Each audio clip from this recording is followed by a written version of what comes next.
Welcome to The Timeless Mind, your ultimate source for bite-sized wisdom for the most powerful books ever written. If you've ever wanted to absorb life-changing lessons from classic books without spending hours reading, this is the place to be. This is Series 1, Episode 10, Awaken the Giant Within, Unlocking Your Ultimate Potential. Let's dive in. Today we're exploring Awaken the Giant Within by Tony Robbins. You can think of it as like your personal guide to unlocking your hidden potential and taking your life to a whole new level. Yeah, and in this deep dive, we're going to try to distill the key insights just for you from this book. We'll cover things like decision-making, the power of beliefs, and even how to rewire your brain for success. And the beauty of Awaken the Giant Within is that Robbins doesn't just throw these complex psychological concepts at you. He makes them practical. He gives you actual steps that you can actually use in your daily life. One of the first things that really struck me was how he emphasizes the power of decisions. It's not just about knowing what to do, but it's about taking action. He makes a really compelling case for that. Knowing is not enough. We've all had those moments where we think, I should really exercise more, or I need to be more assertive at work. But without action, those thoughts just stay thoughts. He uses a really powerful example to illustrate this, too. The people of Eastern Europe in the late 20th century, they just decided they'd had enough of their political and economic systems. And they took action. And that collective decision led to massive change. Yeah, it's a great example of how powerful our choices can be, both individually and collectively. And Robbins argues that on a personal level, if we don't make conscious decisions, we're letting our environment shape us. We become reactive instead of proactive. Right, that makes me think about how if I let my inbox dictate my day, instead of deciding what's most important, I end up feeling overwhelmed and out of control, like I'm not the one in charge of my own life. Yeah, it's so easy to fall into that trap. So Robbins dives into what he believes drives our behavior, avoiding pain and seeking pleasure. He's not just talking about physical sensations, right? It's more about emotional states, like feeling uncomfortable when we procrastinate or feeling happy when we achieve a goal. You got it. And he points out how advertisers are masters at manipulating our associations with pain and pleasure to influence our buying decisions. They tap into our desires and fears to get us to buy their product. That's so true. Like those fast food commercials that sell happiness and satisfaction, not just a burger. Or those insurance ads that play on our fear of leaving our loved ones unprotected. Right. So we're constantly making decisions based on avoiding pain and seeking pleasure. But then Robbins introduces this idea of the Niagara syndrome. It sounds a bit ominous. It's a brilliant analogy. It really is. Imagine being swept downstream toward a waterfall. You think you're making smart choices in the short term to avoid that immediate pain. But those choices lead you toward long-term pain that feels impossible to escape. Oh, so it's like staying in a dead-end job because it's comfortable even though you're miserable. Exactly. And years go by and you wonder how you got stuck. So to break free, Robbins says we need to understand the power of beliefs. He emphasizes that our beliefs shape our reality. But it's not just about positive thinking. It's about those deep-seated convictions we hold about ourselves and the world. And get this, he cites studies from psychoneuroimmunology, which is the study of how our minds affect our bodies. There's evidence that our beliefs can actually influence our physical health. Wait, really? Can you give me an example? He even mentions cases where people's eye color changed as their personality changed. Of course, more research is needed, but it's fascinating to consider how powerful our minds might be. That's mind-blowing. It really underscores how crucial our beliefs are. But if our beliefs are so powerful, how do we change the ones that aren't serving us? That's where Robbins introduces the belief triangle. It has three sides: references, emotional intensity, and repetition. References are the experiences that shape our beliefs. If you've had negative experiences in the past, you might have limiting beliefs based on those. So if I've always struggled with math, I might believe I'm just not good at it. But that belief could stem from a few bad experiences rather than my actual ability. Exactly. Then there's emotional intensity. The stronger the emotions associated with an experience, the more likely it is to solidify into a belief. Like if you had a really embarrassing public speaking experience as a kid, even though it was just one event, the intense emotion could create a lasting belief that you're bad at public speaking. Precisely. And finally, there's repetition. The more we repeat a belief, either through our thoughts or our actions, the more ingrained it becomes. So how can we use this belief triangle to actually change a limiting belief like I'm not good enough? Well, first we can question the references that support that belief. Are they truly accurate representations of who you are and what you're capable of? Maybe you've achieved some amazing things that contradict that belief. I see. So I can start gathering evidence to challenge the belief. Yeah. What about the emotional intensity? How can I deal with that? You can try to reframe those negative experiences. Instead of seeing them as failures, view them as opportunities for learning and growth. This can lessen their emotional grip on you. Okay, and then I can focus on repeating more empowering beliefs, Yeah. like writing affirmations, visualizing myself succeeding, and taking actions that prove that I'm good enough. Exactly. It's about creating new experiences and references that support a more positive self-image. Robbins emphasizes this with the example of Gandhi.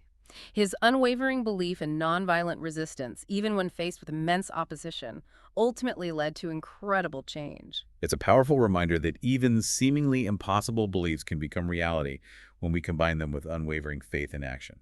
Okay, so we started to shift our beliefs. What's next? Robbins introduces a technique called neuroassociative conditioning, or NAC. It's a powerful method for changing any behavior or emotion, and he breaks it down into 6 clear steps. Okay, I'm all ears. Let's hear those steps. Step 1 is deciding what you want and what you don't want. Sounds simple, but a lot of people haven't clearly defined their desired outcomes. It's like setting off on a journey without knowing your destination. You need a map. Step 2 is about getting leverage. You have to link massive pain to not changing and massive pleasure to changing. You need a strong enough reason to push yourself out of your comfort zone. So it's about making the pain of staying the same greater than the pain of changing. But how do I actually do that? Think about the long-term consequences of not changing. What will your life be like if you stay stuck in this pattern? And then imagine the amazing things that could happen if you do change. Feel those emotions deeply. Okay, that makes sense. What's step 3?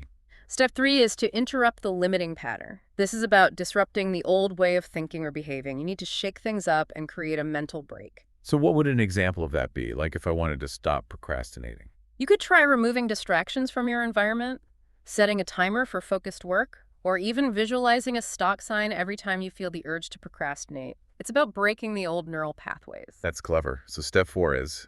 Creating a new empowering alternative. What's the new behavior or thought pattern you want to install? So if I want to stop procrastinating, my new pattern could be breaking down tasks into smaller chunks and rewarding myself for completing them. Exactly. Step 5 is conditioning the new pattern until it's consistent. This is where repetition and emotional intensity come into play. You need to rehearse the new pattern over and over, reinforcing it with positive emotions. This is where I usually trip up. I get excited about a new habit, but don't put in the work to make it stick. That's why step 6 is crucial, testing it. Put yourself in situations that would have triggered the old pattern and see if the new one holds up. Like a real-life test drive for my new behavior. Did Robbins have any personal stories about using NAC? He did. He used it to break a chocolate addiction. He linked massive pain to eating chocolate by imagining the negative health consequences, and massive pleasure to resisting it by visualizing himself healthy and fit. It's amazing how he rewired his brain to change a deeply ingrained habit. This NAC technique seems incredibly powerful. It is, and from there, Robbins dives into the importance of state and how it affects everything we think, feel, and do. Okay, so what exactly does he mean by state? He's talking about your emotional state. Whether you're feeling happy, sad, angry, confident, or fearful, our state has a huge impact on our perceptions, decisions, and behaviors. But if I'm in a negative state, I'm more likely to see the world through a negative lens Yeah. and make choices that reflect that negativity. Exactly. And when you're in a positive state, you're more likely to see opportunities, feel motivated, and take action towards your goals. It's like that saying, whether you think you can or think you can't, you're right. Your mindset really shapes your reality. Precisely. And Robbins explains that simply shifting your focus from problems to solutions can dramatically change your state. So instead of dwelling on what's wrong, I need to ask myself, what can I do to improve this situation? That's it. It's about taking control and becoming solution-oriented. This leads us to Robbins' concept of empowering questions. He suggests that our brains are constantly seeking answers to whatever questions we ask. So the quality of our questions determines the quality of our lives. Now that's interesting. So if I'm always asking myself negative questions like, why am I so unlucky? My brain will actually find evidence to support those beliefs. It's like programming your mind for negativity.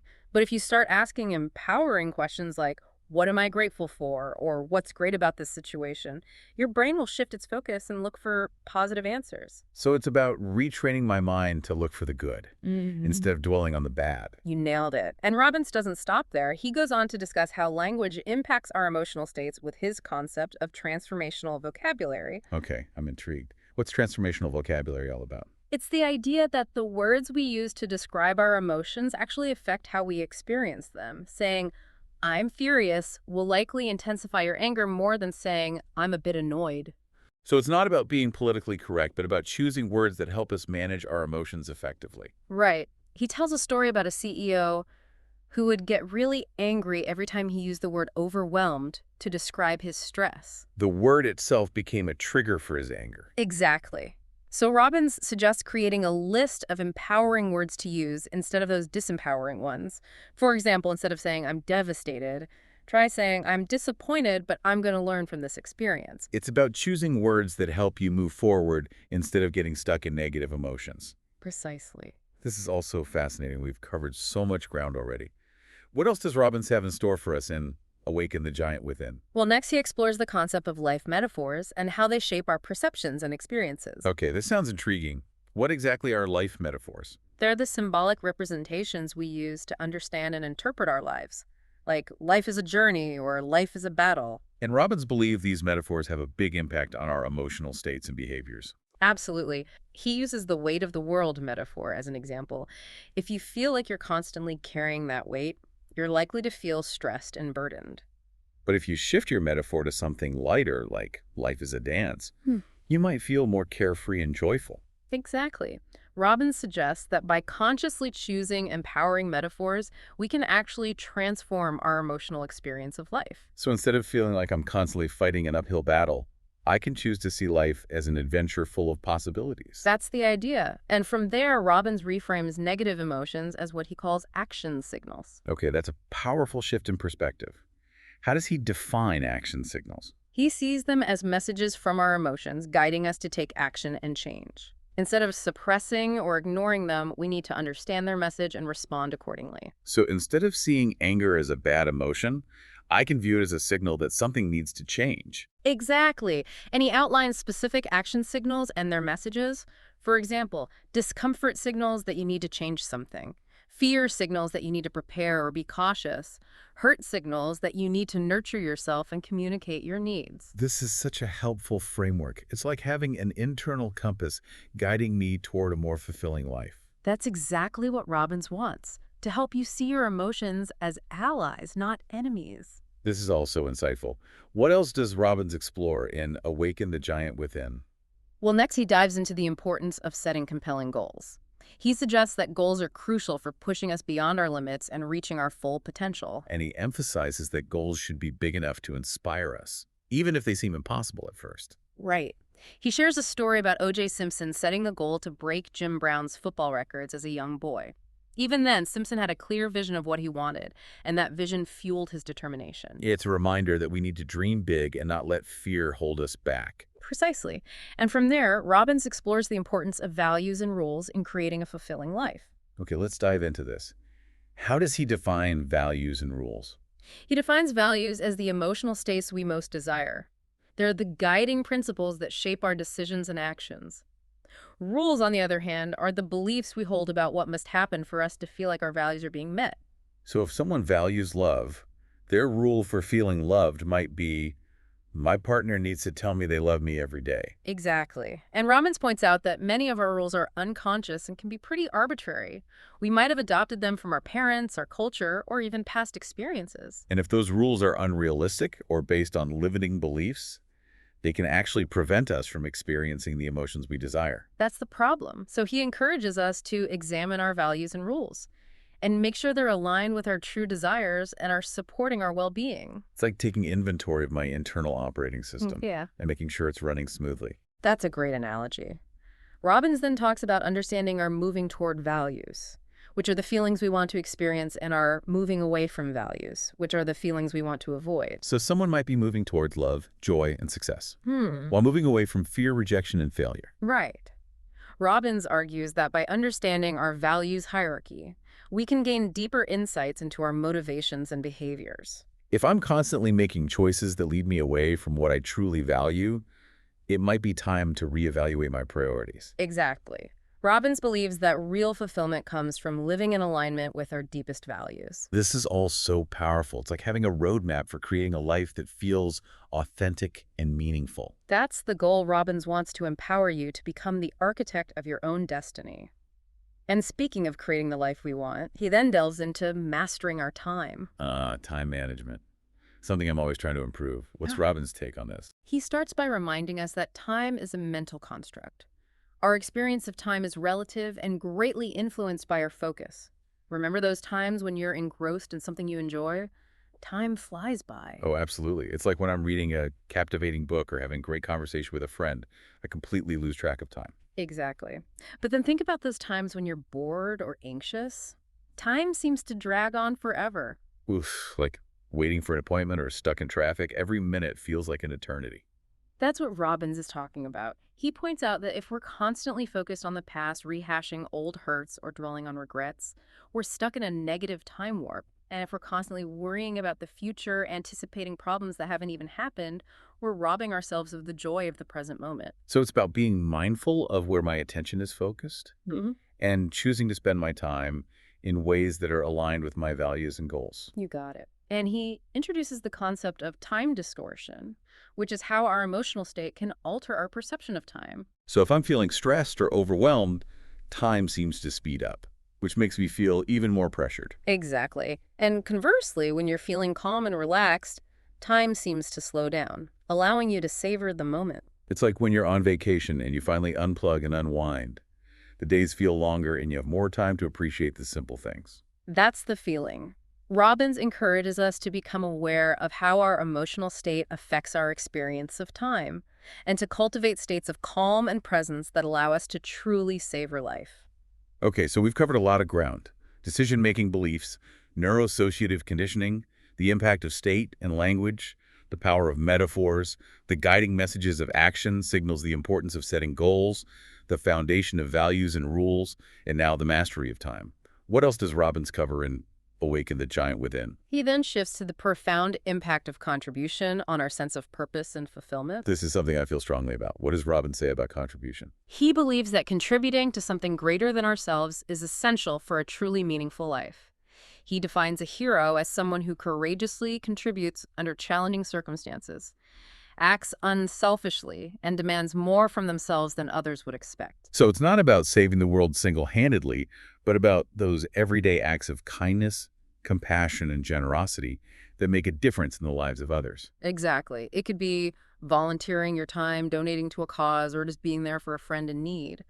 Robbins suggests that even small acts of contribution can ripple outward, creating positive change beyond ourselves. And he says we don't need to wait for some extraordinary opportunity to make a difference. We can start right now with whatever resources we have. It's about shifting your mindset to one of service and looking for those everyday opportunities to make a positive impact. He provides a wide range of examples of individuals who have made a difference, both locally and globally. Like Jaime Escalante, the inspiring math teacher who pushed his students to achieve incredible success.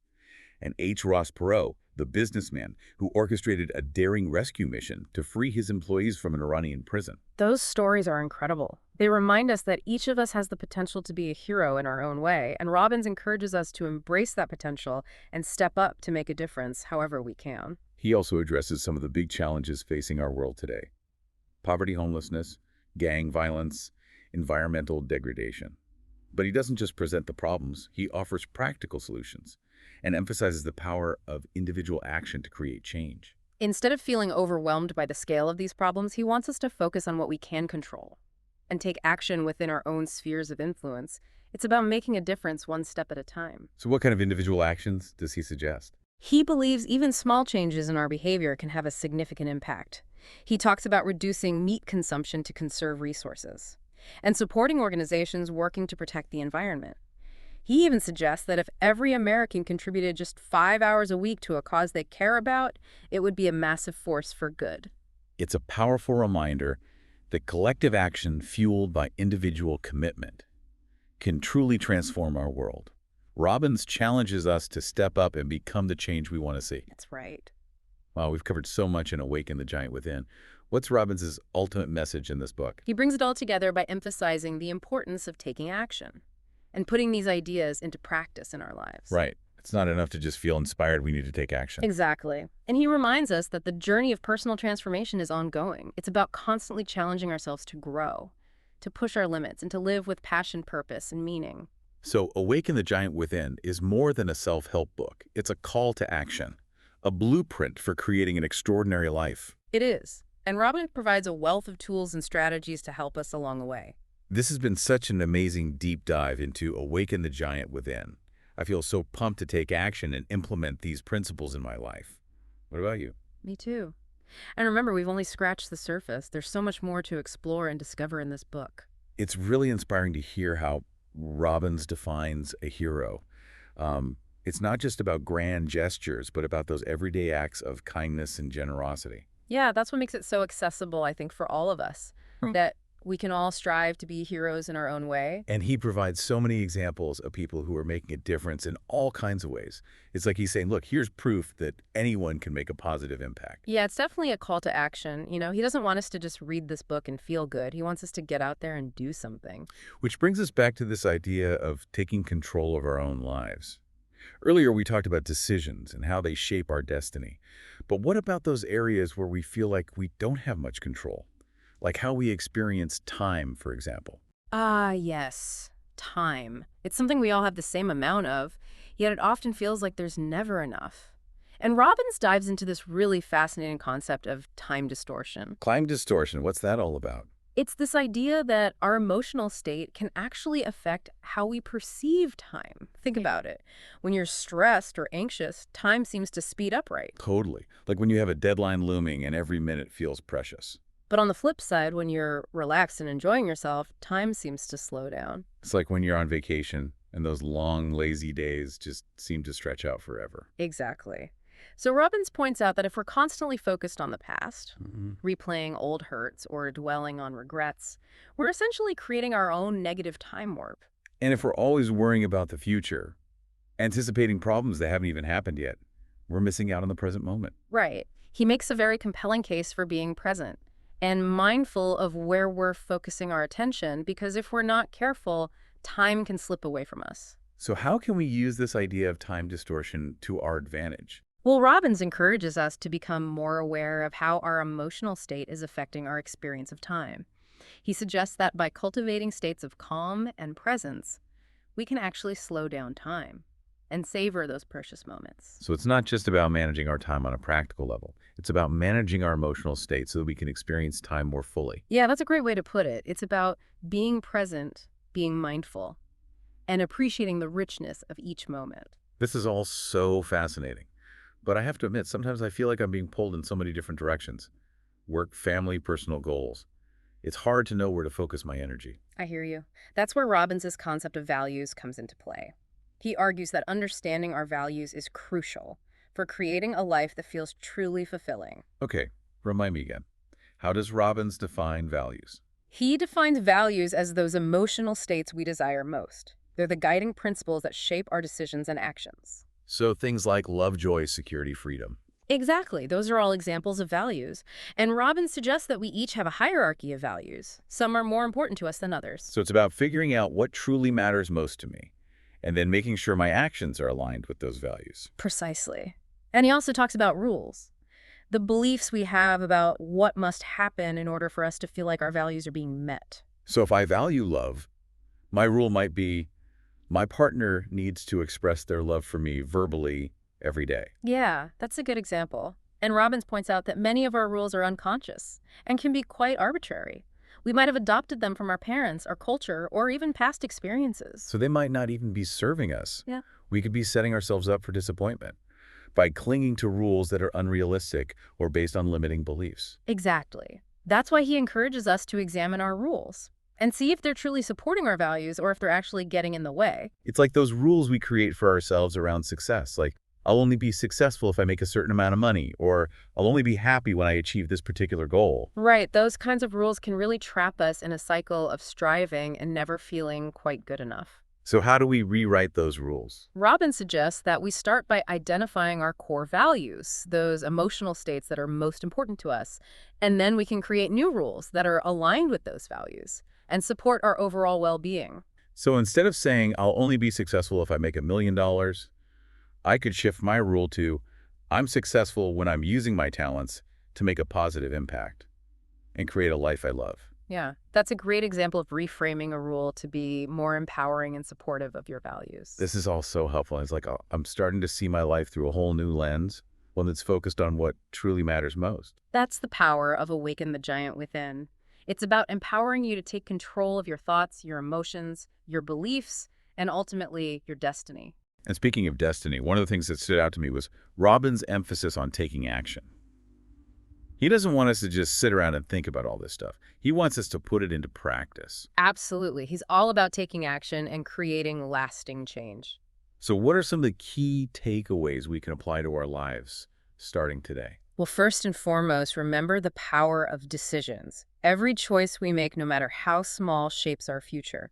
So be conscious of the decisions you're making and make sure they're aligned with your goals and values. It's about taking ownership of our choices rather than letting life happen to us. Right. And challenge those limiting beliefs. Remember the belief triangle. Question the references that support those beliefs, work on lessening their emotional intensity, and consciously repeat empowering beliefs. It's about rewriting the old stories we tell ourselves and creating new, more empowering narratives. And don't forget about NAC, neuroassociative conditioning. It's a powerful tool for changing any behavior or emotion. So if there's a habit I want to break or a new behavior I want to develop, NAC can help me rewire my brain for success. Exactly. And be mindful of your state. Cultivate states of calm presence and gratitude. Remember that your emotional state affects everything you think, feel, and do. And choose your words carefully. Use transformational vocabulary to shift your emotional state and empower yourself to move forward. And finally, remember the power of contribution. Find ways to make a positive impact no matter how small. Because when we contribute to something greater than ourselves, we tap into a wellspring of purpose and fulfillment. So Awaken the Giant Within isn't just a book. It's a roadmap for creating an extraordinary life. It's a call to action, an invitation to step into our full potential and become the best versions of ourselves. This has been such an incredible deep dive into Awaken the Giant Within. I feel so inspired to take action and start implementing these principles in my own life. What about you? I do too. And remember, we've only just begun to explore the wisdom contained within this book. There's so much more to discover. You know, it's amazing how much we've uncovered already, and we're just getting started with Awaken the Giant Within. There's just so much practical wisdom packed into this book. It really is a blueprint for personal transformation. One of the things that really stuck with me is Robin's idea that our experience of life is largely shaped by our perceptions. Yeah, he emphasizes that it's not just about the events that happen to us, but how we choose to interpret those events. Our mindset plays a huge role. You use a great example about this, about watching a solar eclipse. Oh, yeah, the one where some people were so upset because they missed the full eclipse Right, due to cloud cover. right. But Robbins and his wife had decided in advance that they were going to enjoy the experience no matter what the weather was like. And they did. It's a perfect example of how our expectations can really influence our reality. It's like choosing to focus on the beauty of the partial eclipse instead of dwelling on the fact that you couldn't see the full totality. Exactly. Robbins encourages us to really cultivate a mindset of gratitude and appreciation, to look for the good in every situation. It's about choosing to see the glass half full, even when things aren't going our way. It's a powerful shift in perspective. It is. And that leads us to the final challenge Robbins presents in Awaken the Giant Within. The challenge of taking action and putting all of these principles into practice. Yeah, because it's not enough to just read the book and feel inspired. We need to actually implement these ideas in our lives. Right. That's where the real magic happens, when we start making conscious decisions, shifting our beliefs, managing our states, harnessing the power of language, and contributing to something beyond ourselves. We begin to transform our lives from the inside out. It's about becoming the best version of ourselves, living with more purpose, passion, and fulfillment. It really is. And Robbins reminds us that personal transformation is a journey, not a destination. It's about continually challenging ourselves to grow and evolve. So Awaken the Giant Within isn't just a self-help book. It's a guidebook for living an extraordinary life. It's a call to action, to step into our full potential. And it's packed with tools and strategies to help us navigate the challenges of life, create more joy, and ultimately awaken the giant within each of us. It is. This has been such a powerful exploration of Awaken the Giant Within. I feel so energized to keep learning, growing, and striving to live a life that's aligned with my values and my purpose. I feel the same way. And remember, this is just the beginning of your journey with this book. There's so much more to uncover and apply to your life. So if you're ready to awaken your own giant within, we encourage you to pick up a copy of Awaken the Giant Within and start your own adventure. And join us next time as we continue to explore the most powerful books ever written, distilling their wisdom into bite-sized lessons that you can use to create a life you truly love. Until then, keep seeking, keep growing, and keep shining your light. We'll see you soon on The Timeless Mind.